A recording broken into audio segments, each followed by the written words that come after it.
I've given this chart to you before, finding your life purpose. Okay? I think everyone, by the time we reach this age, we should know what's your gift, what's your talent, right? Do you? What, what, what do you think that you are good at? Okay? So it first starts with recognition, okay? Finding your life purpose. First start with recognition of what the gifts you have. Now, there are two things here. Gifts is spiritual. God imparts a gift to you. Talents are what we all were born with and developed. So I have a talent for this. Okay? So the gift part is a spiritual gift. Some of us may not be aware of our spiritual gift until we explore a bit more. All right? To see if you're willing to and you want to, you ask God to use you, then you explore different areas. And you realize that maybe you have a gift of encouragement. Gift of whatever things that the Holy Spirit gives. So that's that part. I hope by now, because our focus is more than just discovering your gifts first. All of us have multiple gifts, multiple talents, all right? And some of us we discover it in our later life, but yet we know that, oh, it was there all along. The second is to see the needs, okay? We start recognizing our gift. Now, what kind of needs do you notice when you live life? Each one notices different things, right? Some people will walk and, will be in the church and they will discover and they will find that there's a need for the many people to have visitation, many lonely people, okay, there's a need. Or maybe you discover that there's a need for certain groups of people that you come along and you feel a need that you can have to, what we do is to feed the poor. Okay, so what needs do you notice? Right now, what needs do you notice? What are the things that you notice?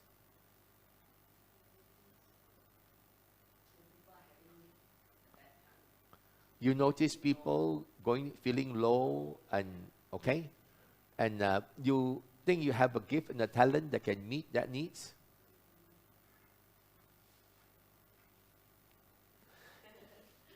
You see, there's an intersection, huh? Okay, there's an intersection between recognizing a need and whether you have a gift or talent to do that. If you recognize a need, which many of us can recognize many needs, but we may not have the gift and talent to do that, the intersection there is this Venn diagram, but the intersection there, if there's none there, and the blue and the pink, the intersection, all right?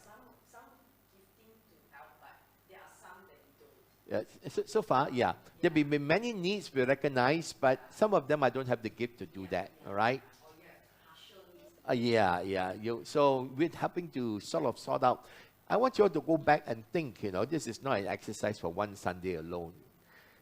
List down what's your gifts and talent that you think you have. And maybe ask a friend to tell you what gift they think you have. Because sometimes we can be very modest. Oh, I don't have gift. But your friend may be able to tell you have a gift. Now, once you have done that, now you're going to WhatsApp your pastor. All right, me, and tell me what's your gift, what are your talents, okay? Hey, okay, don't feel shy to do that. That's what's the role of a pastor in this. No, don't get excited, worried. We're helping you discover, all right? And then whether you choose to do that or not is still a free thing for each one of us. Because I believe that God has so much for each one of us if we want to live out our life in the season, all right, of our life to do what. Now, your training is also important, okay? You've been trained as a nurse before, you have gifts as a nurse training, okay? You have talents there. Anyone trained as a teacher? I realized that Suhan was trained as a teacher. She told me she was teaching in Cyprus, different things. So I realized that because she's trained as a teacher, when we were doing the Connect group, the facilitation, she understood how to facilitate a discussion very well. asking questions so that she doesn't impose the answer. So now, she has a training in that area. So please lift down your gift and your talents, okay? Next thing, write down what are the needs you notice in church and outside. What are the, list down, few of them, doesn't matter, just list down, all right?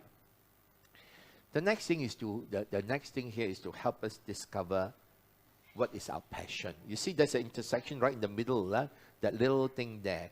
It's not something that, oh, I see a need, oh, I got a gift, but I don't feel excited about it, right? Or I feel excited about it, but I don't think I'd like to do it amongst adults. I feel excited about it doing with the children. So then you know how to begin to identify your passion, right? So now, those who have been going to Life Bridge every Wednesday, do you think that this is something you can continue long term? Right. Because you have certain gifts, right? And you see a need. But is this your passion? If it's not your passion, you get burned out. People get burned out and give up. It's okay to do for a little while, then give up. It's okay. Because it grows on you. Okay, I'm going to show you a little video. We're going to end. Show you a little video in a short while. But before that, see where the final intersection is. The opportunity must come for it.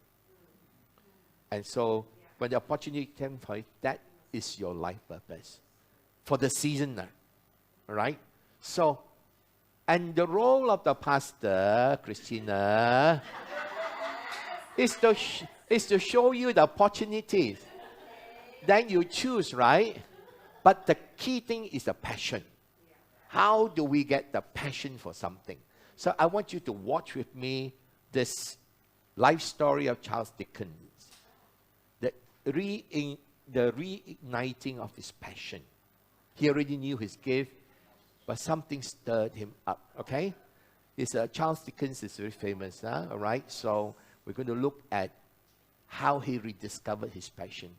And if we see what happened to him, you realize that he was feeling in life that debts were piling, he had no purpose, he was a writer, but he had no passion now to write again. And then he started walking the streets of London. And certain things happened that reignited his passion.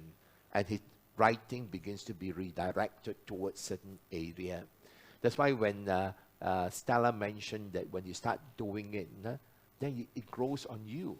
So this principle of walking the land, right, it's a very important principle. The Bible talks about it. Abraham, when God says, I'll give you this land, this thing, he was told to walk from north to the south and east to west. The walking of the land actually stirs up his passion for that land. The last story, what happened? Caleb went into the land and he walked that land. And the Bible says, wherever you walked on, I will give it to you, right? Why? Because when you walk there, you find the passion stir up for that place. So he walked and he saw the giants there. He saw the Anakims there. And when Joshua brought them into the promised land, he went to Joshua and said, remember the two of us, what Moses said about two of us? Now, give me that land. Because he wants to get in and fight the giants. So now that's the powerful part, is discover our passion. If your passion is not there, the pastor can ask you to do a lot of things and you'll quit after a while. So Rick Warren once said this when he discovered he talked about the ministry. He says that, sometimes a pastor he just want to go to this place and look down and see the train moves. Why? Because he said that it is so good to see something move on its own. And not like in the ministry, something I'm misquoting him, that you get started but it doesn't move. You start many ministries and it doesn't move. So, in the past, we should have a children's ministry. Okay, we started, it dies. We should have this ministry, started, it's died. And he says that, no, that's not it. The person with the passion has to begin it. And when the person has the passion, it continues. It continues. So, Let's watch this.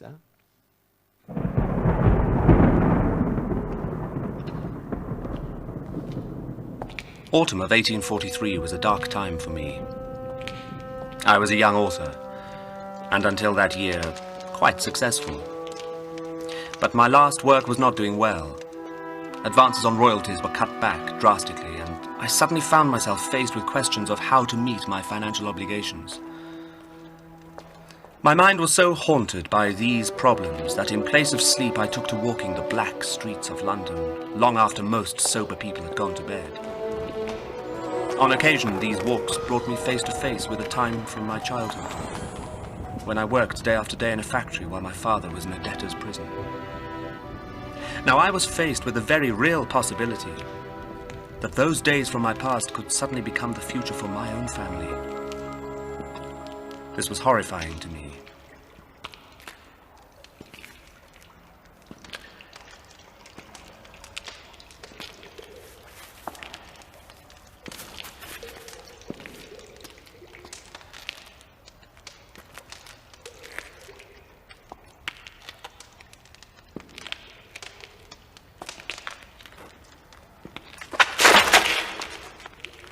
From here.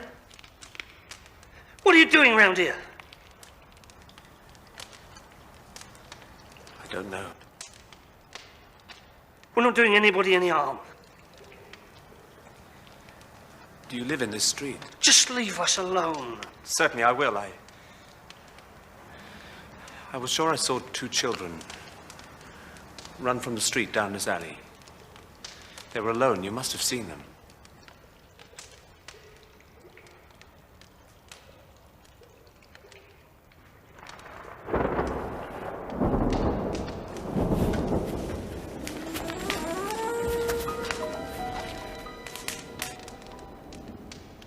These are your children. What covers them? They work in a bakery. It's how we eat. Not that you'd understand.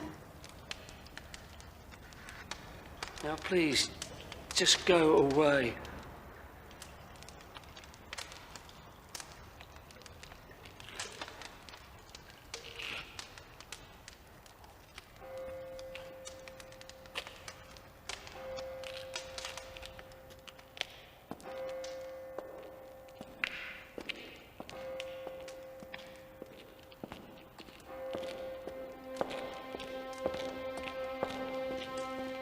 To anyone who might have looked at my problems from their view, a solution no doubt would have seemed very simple. I was an author. I need do nothing more than quickly write, publish and sell something. In point of fact, they would have been right. There was no other solution. Not for me, at least. There were, however, difficult parts to this simple solution. They were, obviously, what to write, and the speed in which that what would have to be written. The one cannot follow without the other. My mind, though, was paralyzed. I was so fixed upon the depth and extent of my problems and how fast I needed to solve them, that there was no room left for that crucial what.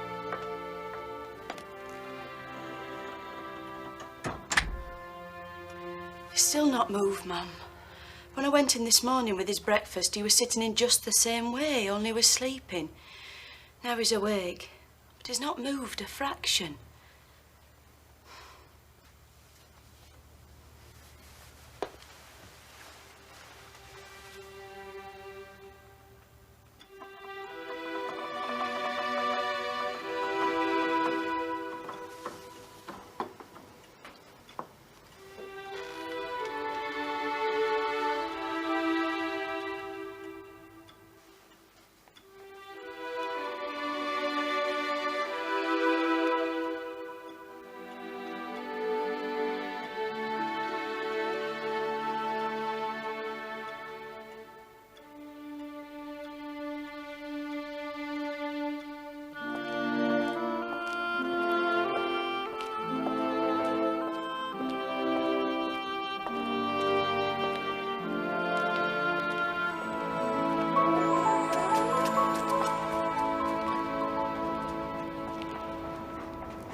there, boy! Stop!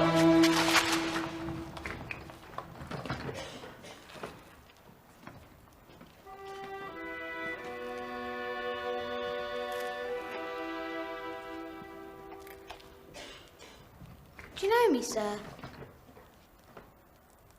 Where on earth are you going at this time of night? I'm just done working, sir. I'm going home.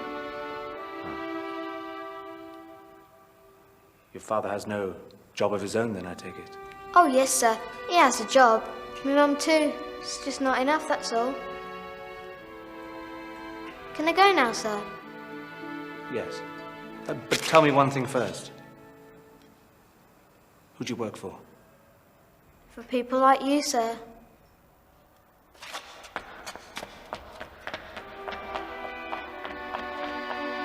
Then, one night, for the first time in many, many days and nights, the all-consuming thought of needing to make money left me. In place of these thoughts was put a very deep reflection. A reflection where images from the past were mingled with those from the present. Slowly, a part of myself, long buried, began to emerge from the streets I'd been walking. I felt as if I were a young boy again, working away in a factory, longing for a different life.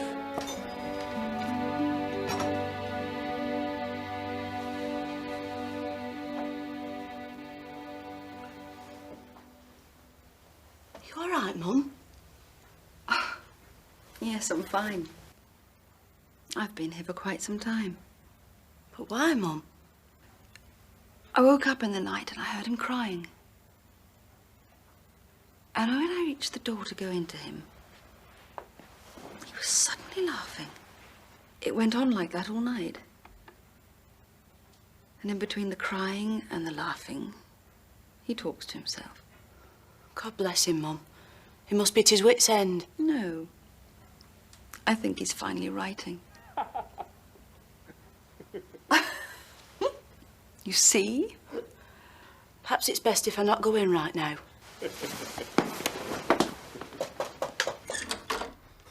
Ah, Rebecca, how very glad I am to see you this morning. I'm famished. Set it here and I'll attack it immediately.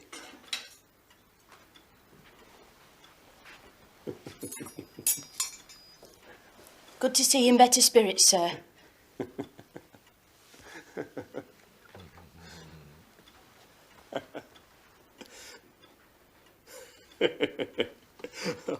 Oh, that's very good.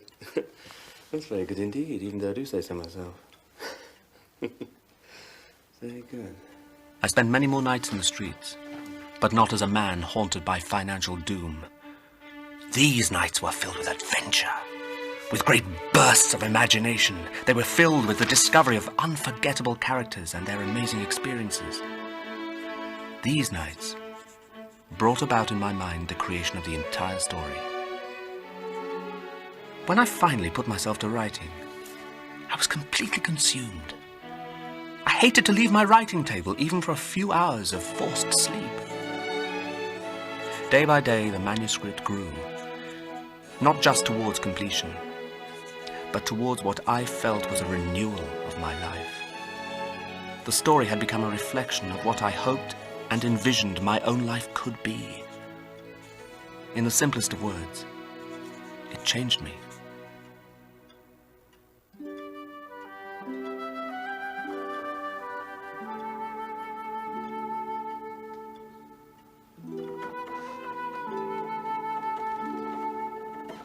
Gradually, the thoughts of money, debts, and financial obligations began to recede in importance.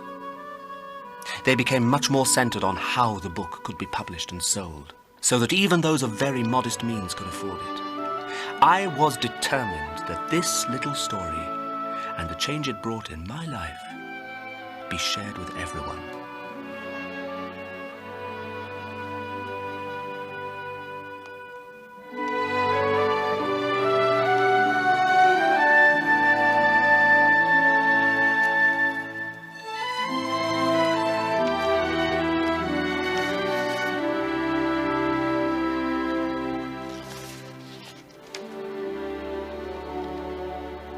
I have endeavoured in this ghostly little book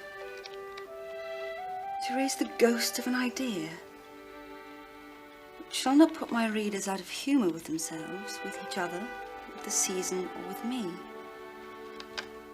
May it haunt their houses pleasantly. Their faithful friend and servant, C.D.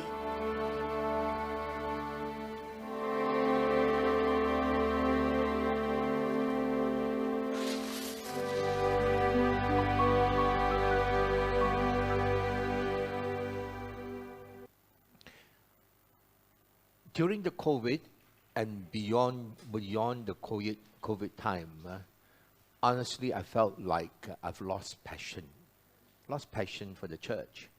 It was becoming a burden, difficult. Part of the reason was health and various other things. But God has been restoring that passion, and I think that all of us have to catch a passion again. Rediscover a passion for whatever God has called you for, and it will change your life. You see, the Christmas Carol, what is it all about?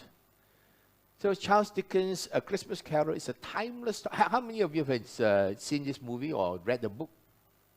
Okay, so those who haven't, let me just give you a brief explanation, and then we'll sing a song to ask God to restore our faith, okay? Charles Dickens' A Christmas Story is a timeless story about redemption, compassion, and the spirit of Christmas. It follows the transformation of Ebenezer Scrooge, a miserly old man who despises joy, generosity, especially Christmas. He was only just working. So one Christmas Eve, Scrooge is visited by the ghost of his former business partner, Jacob Marley. He warns him to change his ways. Marley tells Scrooge he will be visited by 3 spirits. First, the ghost of Christmas past shows Scrooge scenes from his earlier life, revealing how he had become bitter and isolated. Okay, what changed you from young as you grow old? You become bitter, you become isolated. Then the next spirit is the ghost of Christmas present, reveals the joy and hardship of those around him, especially the humble Cratchit family and their ill son, Tiny Tim. The third spirit is the ghost of Christmas yet to come. It offers a chilling glimpse of Scrooge's lonely death if he continues on his current path. So, after this visit by the 3 spirits, he was shaken and awakened, and Scrooge embraces generosity and reconnects with others. I underline these 2 things because I think when we recover our passion for God and for His people, it rekindles our generosity to spend time to give of us resources to the needs around us, and we begin to reconnect with people, not just isolate yourself. And this becomes a symbol of goodwill. And the story ends with this famous line that is, God bless us, everyone. So it's a powerful story of how even the hardest heart can be softened and how kindness can ripple through generations. So sit down where you are.